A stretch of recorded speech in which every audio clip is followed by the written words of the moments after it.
Sistotomi, istilah medis yang diperuntukkan untuk operasi yang dilakukan pada bagian kantong urin atau vesika urinaria.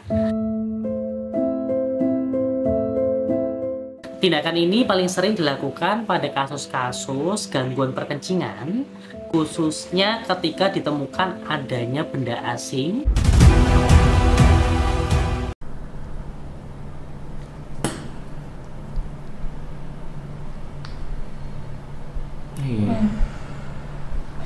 My goodness. ISK ini mah. Apa itu dok? ISK. Infeksi saluran kencing. Tapi yang benar-benar nanah, ya wes bakteri dalamnya.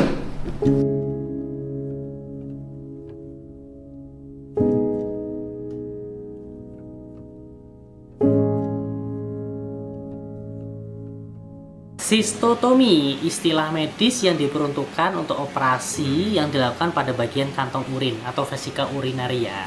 Tindakan ini paling sering dilakukan pada kasus-kasus gangguan perkencingan, khususnya ketika ditemukan adanya benda asing, baik itu darah, nanah, maupun batu yang ada di kantong urin. Tindakan ini dilakukan untuk membuang benda-benda asing tersebut dengan tujuan untuk mencegah agar tidak terjadi sumbatan sehingga hewan dapat kencing dengan normal. Seperti yang terjadi pada kasus ini, ada seekor hewan, tepatnya kucing, yang dibawa oleh customer dengan keluhan sebelumnya sudah ke dokter hewan lain, dilakukan berbagai macam tindakan. Kambuh lagi, datang dengan kondisi kucingnya lemah, ada komplikasi ginjal, pipisnya berdarah, kadang-kadang juga mampet, dan dia merasa kesakitan setiap kali mau buang air kecil. Setelah dilakukan pemeriksaan, ternyata teman-teman kondisi kantong urinnya itu tebal, bengkak, dan teraba keras. Teraba ada bentukan batu yang ukurannya sangat besar. Idealnya sih harusnya dilakukan tindakan USG ya untuk konfirmasi atau ronsen, tapi karena sudah jelas terlihat dan tindakannya harus segera dilakukan, lantas dilakukan tindakan operasi sistotomi untuk pengangkatan batunya. Loh, ukuran batunya segini nih, bisa dibayangkan ukuran segini itu tidak terbentuk secara instan teman-teman, tapi butuh waktu yang sangat lama, bahkan bisa berbulan-bulan. Paling sering kristal atau batu, khususnya pada kucing, itu terbentuk karena dua macam mineral, magnesium dan kalsium. Magnesium yang dia membentuk batu struvit, yang kalsium membentuk batu oksalat, dan dua-duanya ini sangat berbahaya. Jika terjadi sumbatan bisa menyebabkan komplikasi ginjal, pecahnya kantong urin, hingga kematian. Tuh, bahaya kan?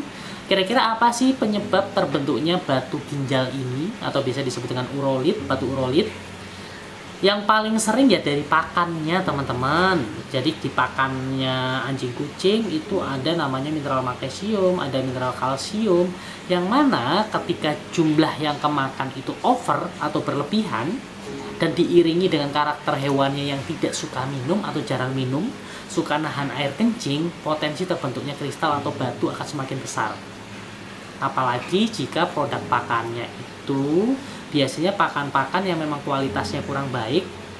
Ciri-ciri pakan yang kurang baik itu biasanya kandungan tepungnya dia lebih tinggi, tidak mengenyangkan, sehingga membuat si kucing atau anjing itu makannya jauh lebih banyak, sehingga mineralnya yang kemakan tadi lebih banyak pula.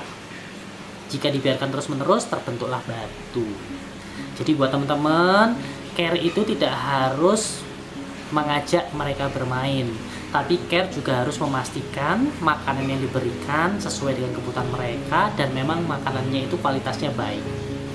Care juga tidak hanya memastikan dua hal tadi, tidak cukup hanya untuk pemeriksaan fisik dan membawa hewannya rutin untuk grooming. General check up terkadang juga diperlukan untuk memastikan kondisi kesehatan mereka itu baik dengan jalan lab darah, USG.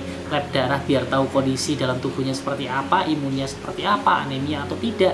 USG juga tidak hanya untuk kebuntingan, tapi juga bisa untuk deteksi dini apakah dia menderita batu ginjal atau tidak.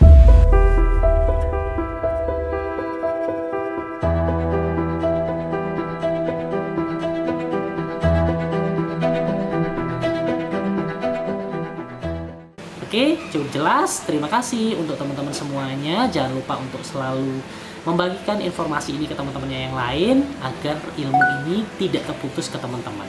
Sampai jumpa, sampai ketemu di episode selanjutnya. Dadah!